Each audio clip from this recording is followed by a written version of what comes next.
Hello, everyone, and welcome to the Green Pill Secret. I'm, of course, your host, Jeffrey.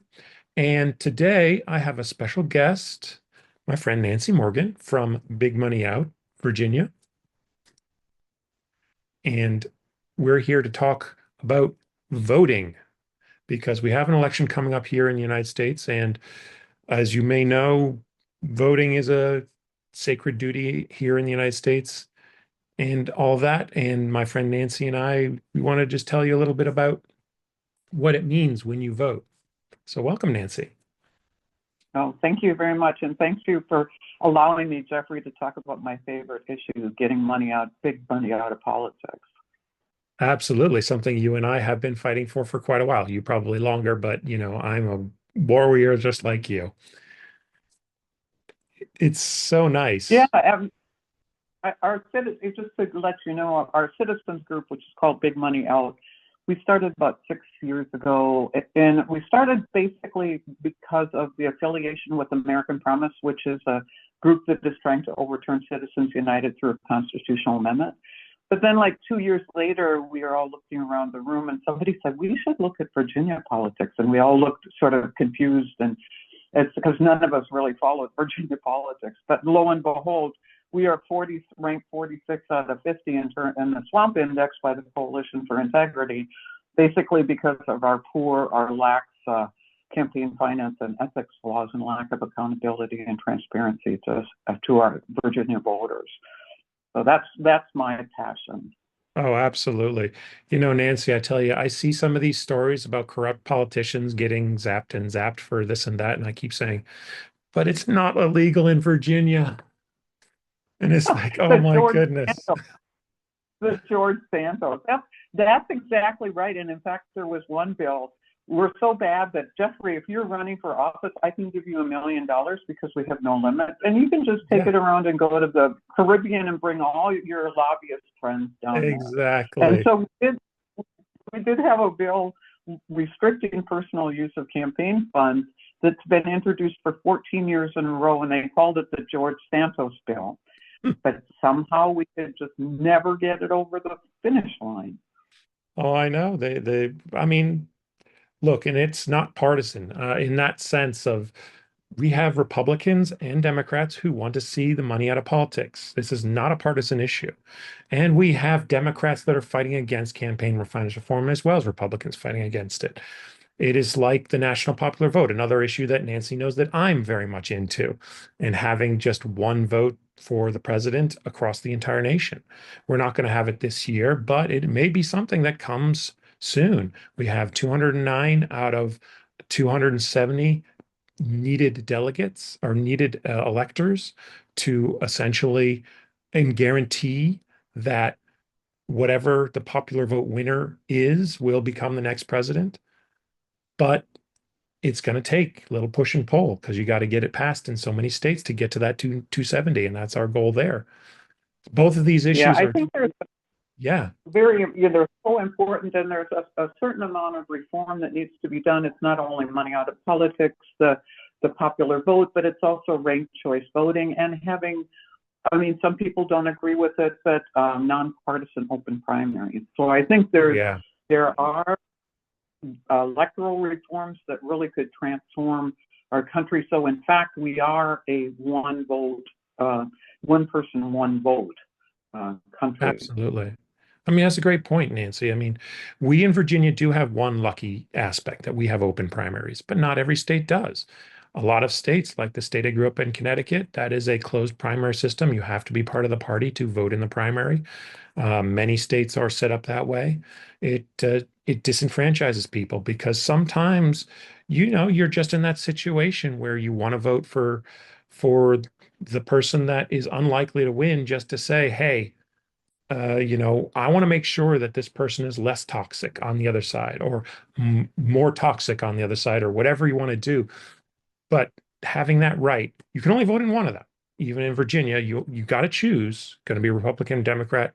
You got to choose one, but you can put the thumb on the scale and keep it's a bulwark against crazy candidates because enough people are going to cross the party line and keep that crazy candidate out.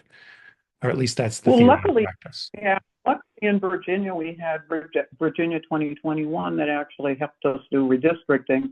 And Liz White they've had Upvote Virginia, which is a group, a coalition, a group that is working on ranked choice voting. So we've decided in order to amplify our voices, we've created a sort of an informal coalition of democracy, good governance partners. This includes the League of Women Voters, Upvote Virginia, Represent Oz, Public Citizen has joined. So we're organizing our third Democracy Day in January. It's January 21st, 2025 in Richmond, and that day is the 15th anniversary of Citizens United, which may ring a bell because there have been numerous Supreme Court rulings going back into the 1970s, but basically it opens a floodgate of all this money coming in through the back door. Putin could put in money into our elections, and it can go through dark channels and support candidates. So there's a lot of reforms to be made. And I just want to say, somebody who I appreciate so much, and I was watching Master Plan, which is a podcast on money in politics and corruption. But if going back for those of you who are older, remember John McCain, remember the Keating Five. He actually, one of their podcasts ends with John McCain making the statement that our current campaign finance system is an elaborate influence peddling scheme set up by special interests since the 1970s by the Koch brothers, by Lewis Powell, who became a Supreme Court justice, and to its influence of special interests with the complicity of incumbents on our elected officials. And we have to say and recognize that the complicity is with our elected officials, both federally and in Virginia, unfortunately. Absolutely. And thank you for bringing up the Democracy Day. I think that is going to be great for folks in the Virginia area.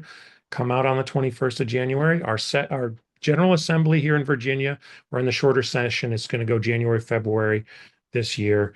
So you're going to be there when the delegates are there and when the senators are there. So it's a great opportunity to just interact and let the folks that represent us know this is something you care about. Just as I would say, let them know that you care about the national popular vote and you want to see more voting options. I like ranked choice voting. I will say, Nancy, that having studied that issue a bit, I know a bit about some of the voting systems that are available.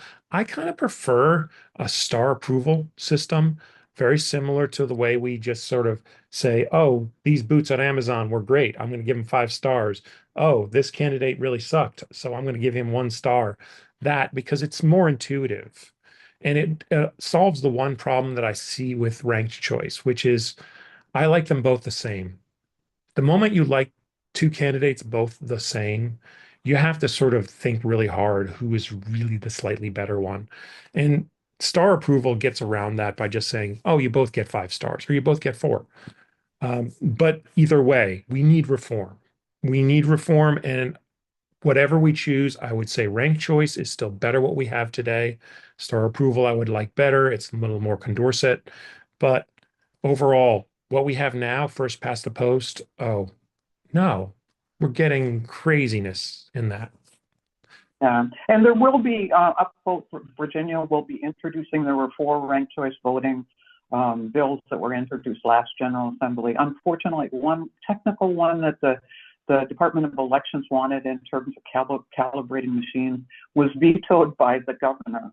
But for campaign finance, we're going to have great bills, personal use bill, maybe limits, although, our legislators are very opposed to putting limits on themselves. They say the money will move through dark money channels, but we're hoping that Senator Stanley from Southwest Virginia, who's a Republican, will draft a dark money disclosure of dark money advertising, which would be great, so that legislators aren't attacked by anonymous ads during next year is an important election in Virginia with the governor running.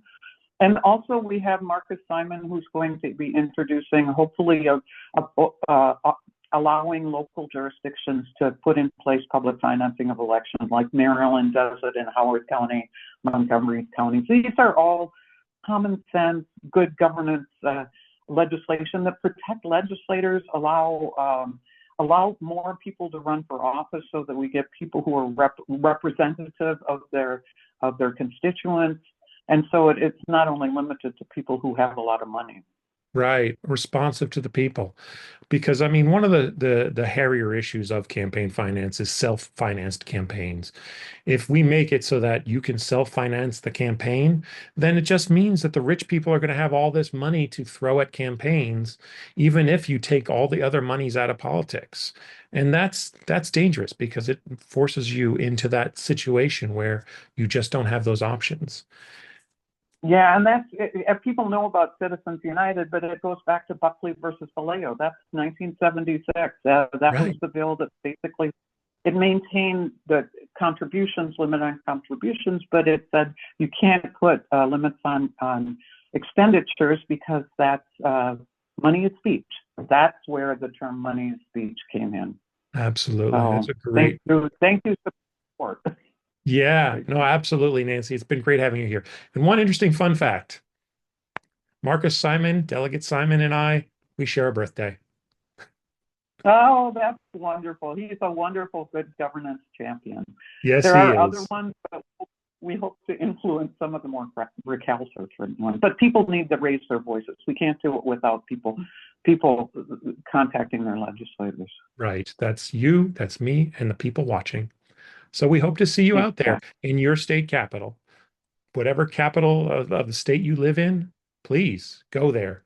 Go to Annapolis, go to Sacramento, go to Carson City. I mean, go to them all. And thank you again for watching. And remember, more than anything, please vote. This has been the Green Thank Pill you. Secret. Thank you. Thank you, Nancy. Bye.